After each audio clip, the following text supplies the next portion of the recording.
Howdy folks, this is Jackers, and this is once again Pathfinder Wrath of the Righteous, the beta, and, well, a little bit of my life.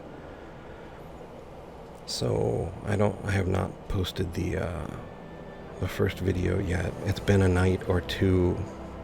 Days and my memory kind of mix strangely now.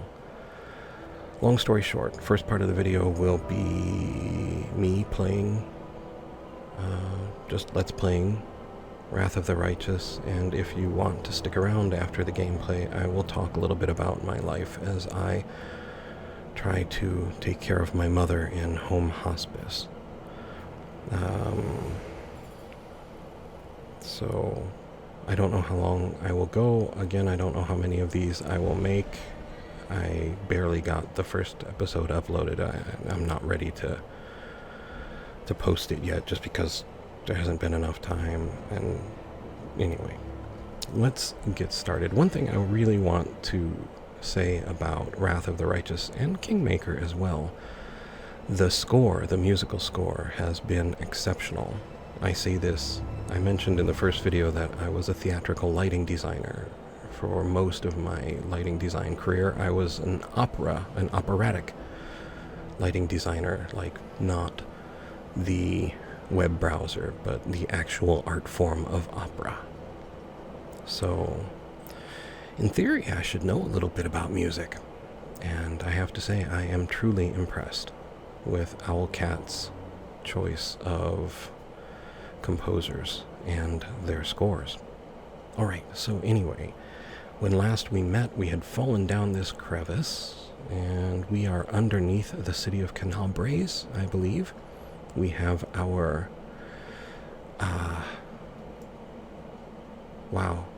Kitsune, is it? I believe, sort of fox person, Checkers prefect, that's me, a vivisectionist. We also have Camellia, who is, I believe, a noble half-elf, and Sela, who is a paladin of Iomedae, I believe.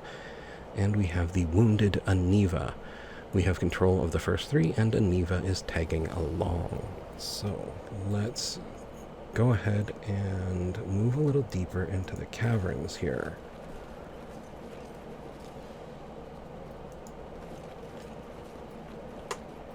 And I've remapped some of the controls so it's a little easier for me to move. So there is some really nice customization in the game as well as far as key bindings.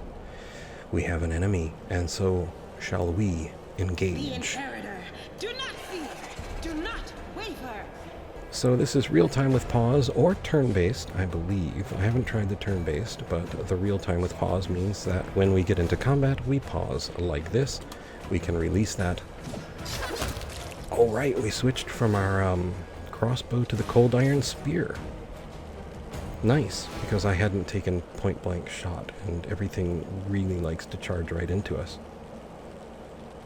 Okay. Sounds like lots of little critters scurrying about. Looks like we've got a path to the left and a path to the right. Right's going down, a slightly easier flow. Let's give it a whirl. Enemy near. And attack a giant centipede. And done.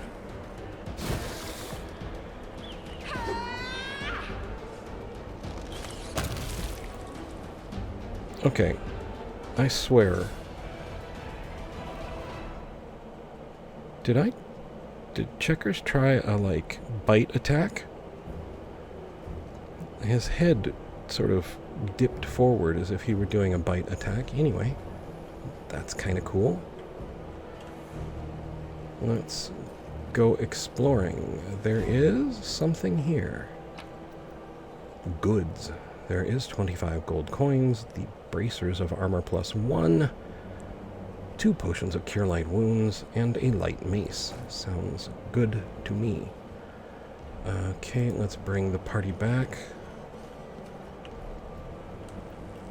And try this path. They will break against our resolve. All right, I like your attitude. Enthusiasm for the win. Releasing the pause. giant fly is down.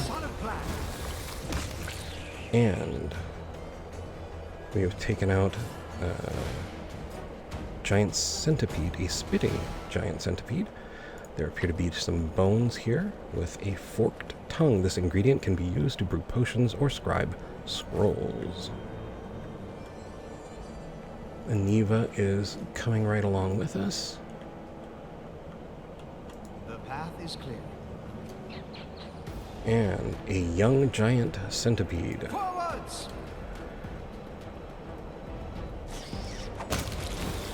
Oh, somebody took a hit. Didn't look too bad, though. Oh. Chunky salsa. Alright. Looks like we've got a structure here. And some folk.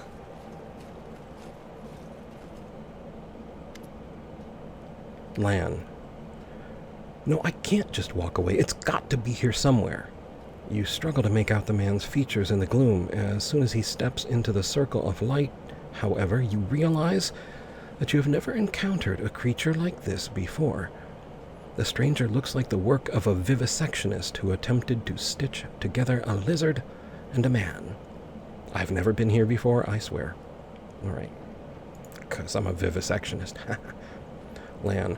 The man notices you and freezes. The curling horn protruding from his head casts a malevolent shadow on the cave wall. Wendog! Wendog. Lan, did you find it? The woman looks just as strange as her companion, like a cross between a cat and a spider.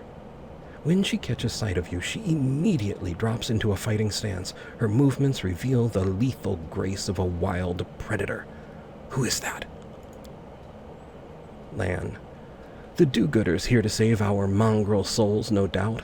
Lan stops her with a gesture. Wait, they might know what's going on up there. Well, demons are laying waste to Canabres. Lan's expression hardens. If things are as bad as you say, then we all have to hurry. Wendog looks you over, considering something. You didn't come from the direction of the shield maze. Damn it. I couldn't care less about what's happening on the surface, but the maze... Sela, I realize that you have your own troubles, but we need to be in Canabres. People are dying up there. Please, show us the way out. What is this place? Lan, this is the hall where we remember the glory of our forebears. Sorry about the mess. It doesn't usually look like this. Trust me, sometimes we even wipe the dust off the exhibits. Wendog, this is where the relics of the first Crusaders are displayed. Our lives are short, our glories are quickly forgotten, but this place helps us to remember that we are just as worthy as anyone else, and that our lives are not lived in vain. Aniva lets out a low whistle. The first Crusaders? You've been down here that long? That's crazy. Who are you? Tieflings? Wendog's face twists scornfully. Tieflings are the descendants of people who sullied themselves by mating with demons. Our ancestors would never sink that low.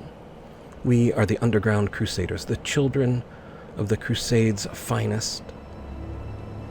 Lan, sadly, underground Crusaders is a bit of a mouthful, so people usually just call us mongrels. Wendog lets out a disdainful huff. You just love repeating that, don't you, Lan? Mongrels. That's what the Uplanders call us, but we call ourselves Nethers. No matter what you call us, it's not going to stop our horns, hooves, or tails from growing. Well, what are you doing here? That's none of your... Lan, we're looking for a holy sword. It was here, in the center, sticking out of a rock. Lan frowns. The sooner we find it, the better. Some kids from our tribe took off for the shield maze. They figured it had collapsed, and now it's their time to go up to the surface like all the legends foretold. Except that they don't have a clue what's waiting for them up there. They're not fighters, and Saul, the chief of our tribe, is dead set against it. He says that now isn't the time for the underground crusaders to take up arms. If we get the Holy Sword, we might be able to change the chief's mind. Wendog huffs a breath. It's a fool's errand. None of us will be able to hold the sword, let alone use it to save anyone. It's not an ordinary weapon.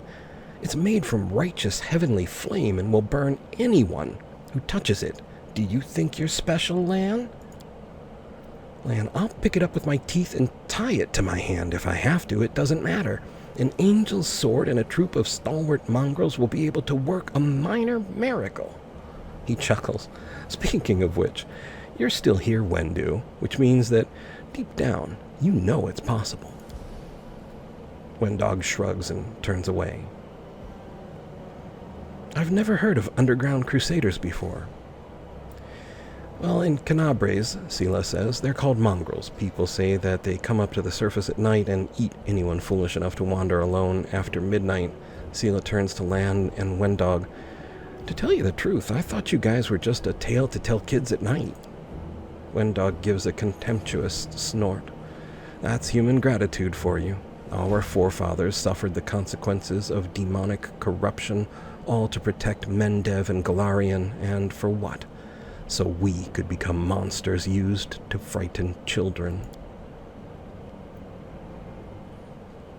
A sword of holy flame? How did it end up down here? Wendog. Well, it came with its owner a long time ago. 50,000 gongs, to be precise. Lan, 70 years ago, in Uplander time. Wendog rewards Lan with an irritated glare. 50,000 gongs ago, our forebears found a dead angel here along with the bodies of his comrades. The tribe gave them a dignified burial, and they were laid to rest with their weapons. But the flaming angelic sword was stuck in a rock and no one was able to pull it out. It burned to the touch like real fire. So the rock was placed over the angel's grave. It should be here, somewhere. Maybe the angel will dig himself out and find the sword for us. That might be our best shot in this chaos.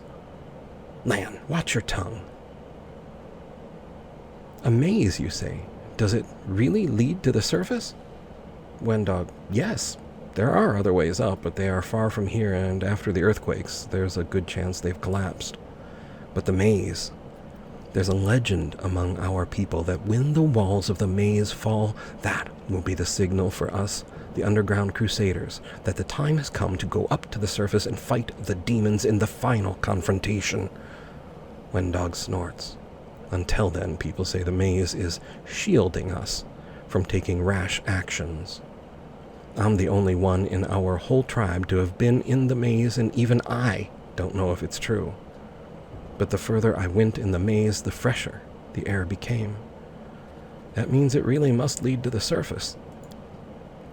Lan, when the ceiling and the walls started shaking, the young ones in our tribe lost their heads. They figured the maze was going to collapse, so it was time to go up to the surface. They grabbed whatever weapons were to hand and ran off towards the maze.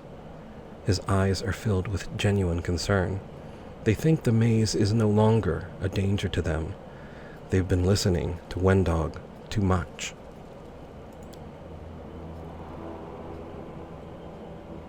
I think I might have skipped something accidentally, but something dangerous. I'm guessing Wendog's trying to cover herself and say, I warned them 100 times. You hear a hint of emotion in Wendog's voice for the first time, but it was no use. My words just went in one ear and out the other. Well, you know, I suppose we can find the sword faster if we work together. I'll be happy to help you. Lan's expression brightens. Thanks. An extra pair of eyes can only help. The sword will be easy enough to spot. It looks, well, swordy. Help us, and in return, we'll get you out of here. Sela, now we're talking. Let's get to work. It's a good thing we all bumped into each other, isn't it? What? Wait. You want to find the sword quickly so the underground monsters bring you back to the surface? So be it.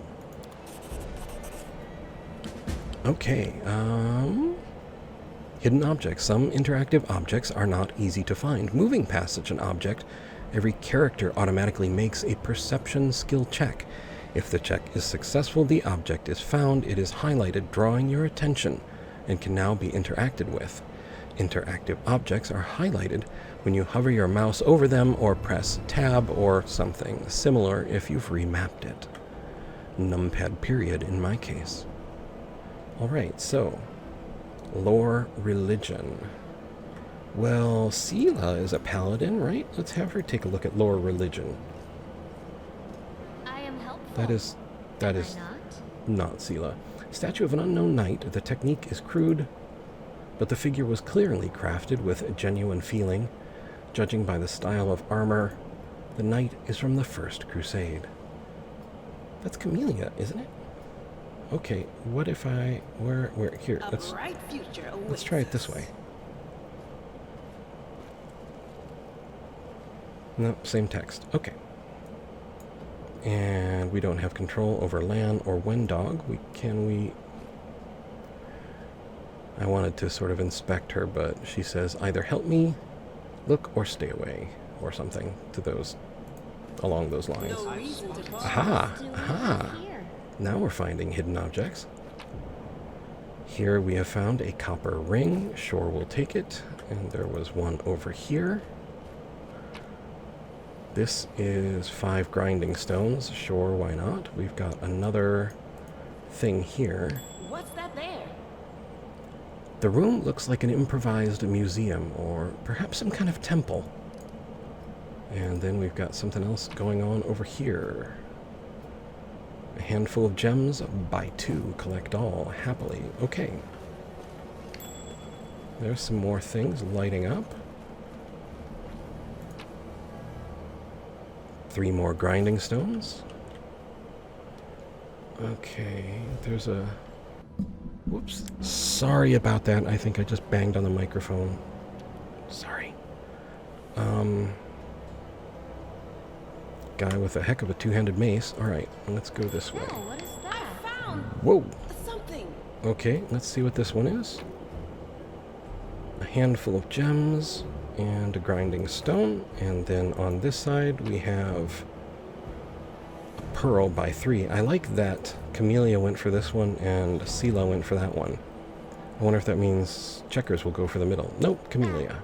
Not this time. Or Checkers, depending on how your cutscene rolls out for you.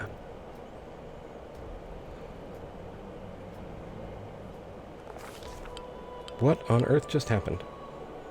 Day 14, month Gorzan 4, year 4710. A strange flash pierces the gloom, and Checkers' prefect feels drops of searing blood run down his chest. The wound healed by Tyrendelev reopens and weeps scarlet, but there is no pain or weakness.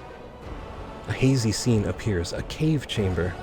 This one, or another one entirely. Checkers' prefect's heartbeat quickens, and a stream of thoughts suddenly bursts into his mind, thoughts that clearly belong to another. Treachery! They betrayed me, trapped me, and stabbed me in the back. My trusted allies, my treasured friends, the people I swore to protect.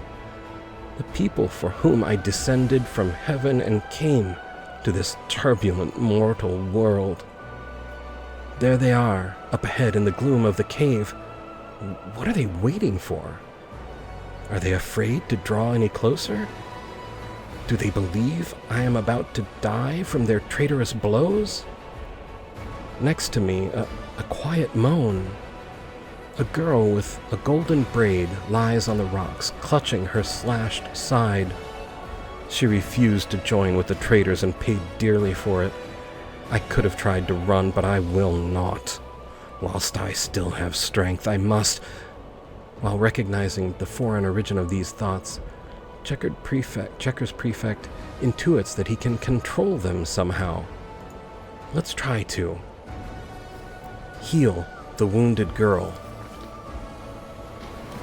A spark of healing magic illuminates the eerie, murky scene before Checkers' prefect. The wounded girl opens her eyes and whispers, "Lariel, you said that everything was going to change soon." You said you and the other warriors of heaven would be leaving us on a grand mission to stop the demons forever. Is that true? The frenzy of foreign thoughts comes faster and faster like a rushing river, and images flash by one after another. A priestess in colorful robes observing the stars, a young female paladin praying, clutching her glowing sword, a majestic, golden-winged angel gazing into the distance, his face covered by a helmet, but his voice ringing clear. Only if you're willing, and only if you're ready. There is no going back. Then don't waste your strength healing me, the girl whispers. Your mission is more important. You take care. It is near. There, in the vision, the darkness in the cave stirs into motion. Something massive appears from within its depths. A vague shadow, an outline, a nightmare come to life. A wave of odious chirruping and rustling emanates from the shadow, the sound piercing like hot irons lancing through flesh and bone. The traitors fall to their knees before the shadow in reverent ecstasy, and the wounded girl thrashes in her death throes. The yawning chest wound burns white hot. Checker's prefect's head pounds with pain, and it is no longer clear whose pain it is, the person called Lariel who sent this vision, or the one unlucky enough to receive it.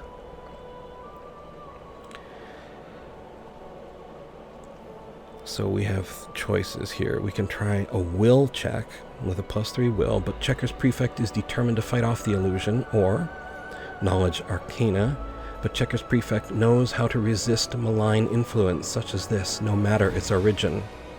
And Checker's prefect can do nothing to fight off the illusion. But it seems that we might have a chance with our knowledge of arcana, so Checker's prefect knows how to resist a malign influence such as this, no matter its origin. Succeeded at a knowledge arcana check. The force of the attack, though originating in a vision, is terrifying, but Checker's prefect is stronger. He shakes off the pain and torpor, but alas, the one who sent the vision cannot claim the same. He is broken and exhausted. A monstrous shadow emerges from the murk of the cave. It is not real. It exists only in this strange vision or memory, but the thrill of fear it provokes is more than real. The shadow's features starkly resemble those of Discari, the terrifying demon lord. In a moment as swift as thought itself, the monster's hand is wrapped around the throat of the one they called Lariel. The foolish angel, struggling on the rocks like a fly with its wings torn off, intones the shadow. Its voice changes as it moves, shifting from a quiet whispering to a sonorous shout, becoming young then old and quavering. Where is your goddess, angel? Where is her self-assured herald? How is it then that you are dying here alone, so far from the light of your heaven?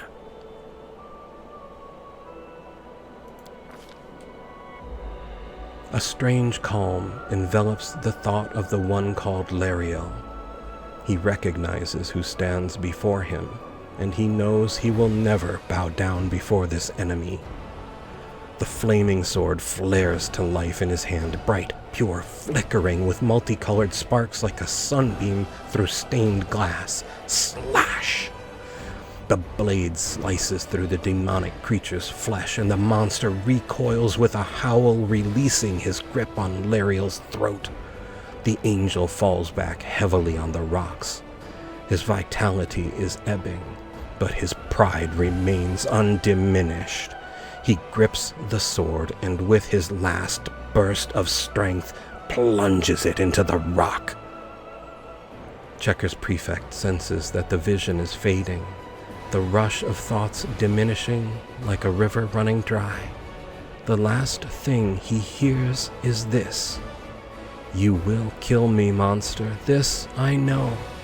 But one day, someone will come here and raise up my sword. They will raise it up and save and protect the innocent. The vision disappears, vanishing in a burst of colors. Checker's prefect does not hear the final words, but he seems to complete the thought, taking it to heart. The words fly from his lips, and with them, something else. The heat blazing in Checker's prefect's chest fades away. The edges of the scarlet wound close, leaving not even a scar behind. Looking down, Checker sees the flaming sword in his hand, or rather, its outline. The memory of what the sword looked like.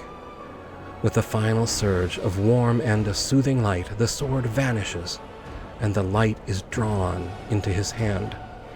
Checker senses that it will return. All he need do is call it.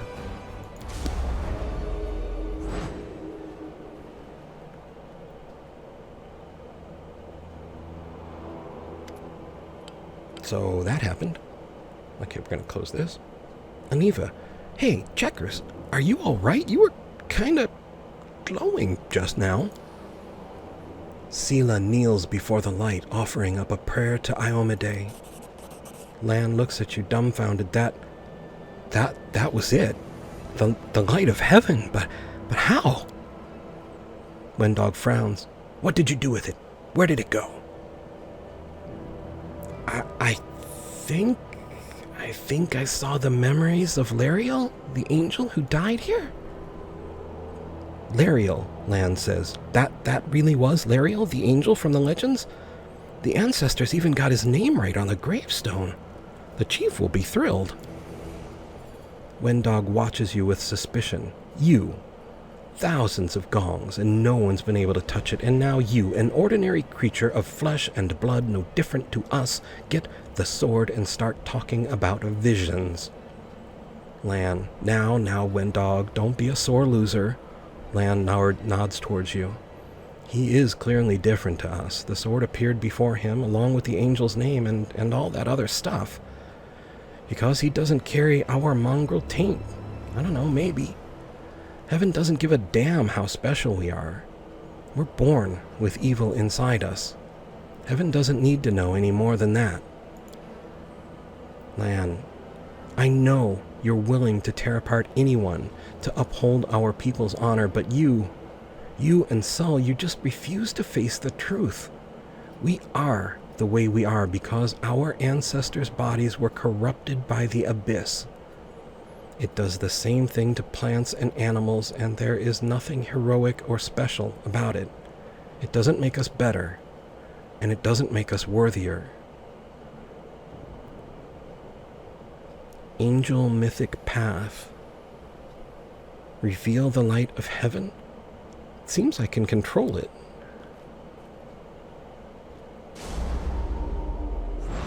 Sela, that is just wow. I mean, that's amazing. Heaven has truly blessed you, Checkers. Wendog stares at the divine light as if transfixed. This power is the most majestic thing I've seen in all my life. Is this what the sun is like, Lan? Lan, yes, it's similar, but this light is more golden. Lan drags his gaze away from it. Chief Sol needs to see this. Now that we have the power of angels on our side, he can't say no. He'll have to assemble a troop to storm the maze. Lan looks at you pleadingly. You Uplanders care about your kids, right? Help us save ours. Without them, we won't survive, and then the perils of the maze won't be so bad if we go together. We'll make our way through it and find the way to Canabres. Lead us to your chief, and I'll decide if I'm going to help you or not. Lan, let's go. We'll take the short route. Well, the only route, really.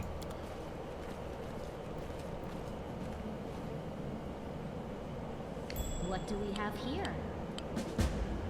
Skill checks. Sometimes interacting with an object requires a skill check. A successful skill check can be necessary for various tasks, climbing over an obstacle, picking a lock on a door or a chest, disarming a trap, moving something heavy, reading an inscription in an ancient language, and many others. Different tasks take different skills. If you have several characters selected at the same time, the action will be performed by the character with the highest skill bonus, so you should select the whole party before attempting a check. Somebody's doing calisthenics. Lan. Okay. So, wait, there's something here. What is this? It is a handful of gems. And then we need to get across a mobility skill check. So we'll do that. Thanks, Lan. You're so awesome, Lan. Rolling dice. Most of the game's mechanics are based on the rules of the tabletop RPG Pathfinder, which uses dice for determining outcomes of various actions. The most commonly used die has 20 sides, denoted in the rules as a d20. It's the die you roll during attacks and skill checks. When you need to roll dice, the specific type of roll is denoted as XDN, where N is the number of sides of the die you use in this case, and X is the number of the dice rolled. For example, 1 die 20 means the result can be from 1 to 20, one roll of a 20-sided die, and 2d6 means from 2 to 12. Roll 2 6-sided die and add up the results. Trying to get over the rubble, your character Lan got the result of 15. This result is the sum of the dice roll, which was 8, and various modifiers, such as the mobility skill bonus. The skill check's difficulty was 12. Since 15 is not lower than 12, the attempt has been successful. And we are, I think, lower, or did we just go over some rubble? Either way, we are here now, and, well, there's a giant spider. Let's deal with that, and then I think we will bring this episode to a close. Did we step on their toes as well? Okay.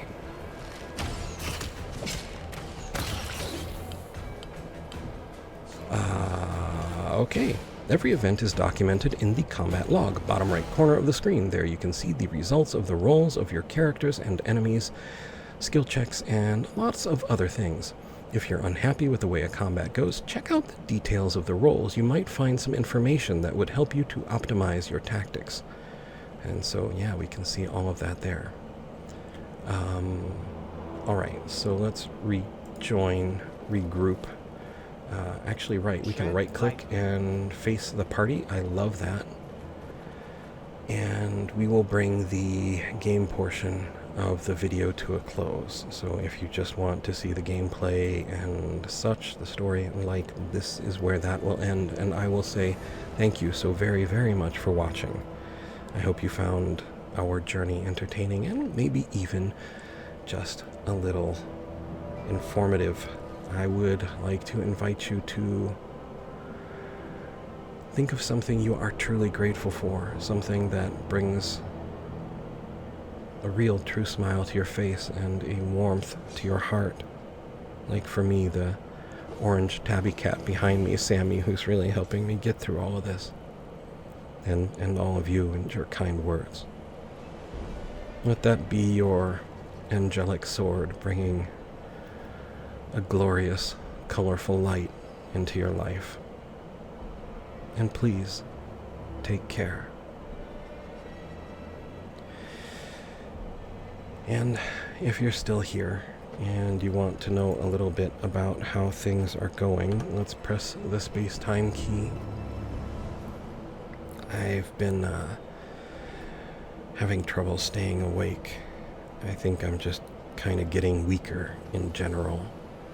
I slept through the nurse's visit today. And when I say slept through, I mean I did not know that he came, did anything, and left. I was completely oblivious. I'm developing a cough that I really don't like, and hurts, honestly. And there are times when even just my hands tingle or my arms hurt, and I get scared. But I'm getting better at the day-to-day everything, at preparing food and washing dishes and doing laundry. days usually start around 9:30, and because of the pressure wounds, I have to adjust some pillows, tilt my mother as she's laying in bed from one side or the other, and trying to settle it into a routine. The hardest part is always at night. At night, after like 6 p.m., she's just different. She thinks differently, like she's awake but dreaming, and sometimes the dreams are not dreams but nightmares, and I don't know what to do about it. They say it's something called sundowners, but I've changed the lights to match a more daylight color temperature. I try to, I arranged for her to have a phone call with an old friend. I try to do the best I can, but I'm just tired, and sometimes I feel really broken. And so I'm giving up a bit of my sleep to do this, but it's really kind of fun to have an adventure, and I'm really grateful to everyone who's come along for the journey. Alrighty, I'm going to wrap it up here and say thank you all so very much. Thank you for spending part of your day and part of your time with me. Thank you for being part of my party and my journey. And please, really, please, take care.